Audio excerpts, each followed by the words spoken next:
عيب عليكي يا ياسمين. نشال اتعصب على ياسمين عز عدم حضورها المؤتمر اللي هو كان عامله، وكان مفروض هما الاتنين بيبقوا مع بعض، واتعصب جدا لما محضرتش، واتريق كمان قال هي بتحضر صوتها الشتوي عشان تيجي، واتفاجئ ان ياسمين عز اصلا مش موجودة في الصالة ومش موجودة اصلا في المكان كله، واتعصب عليها واداها درس ازاي تحترم المواعيد. انتي ياسمين عز بس انا نشال، ولازم نحترم مواعيد بعض.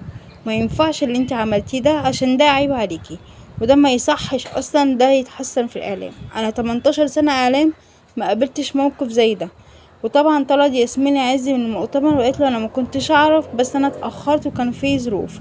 وطبعا هشام ما اقتنعش بكلام ياسمين عز، وللاسف المقطع ما بينهم بقى ترند على مواقع التواصل الاجتماعي، وكل غلط ياسمين عز، وكل ياسمين عز أثارت الجدل مرة تانية، لأن كل مرة بتصير جدل بتعليقاتها على الرجالة وتفاعلاتها معاهم، وده اللي بيخلي الناس تخليه تبقى مصدر جدل ليها.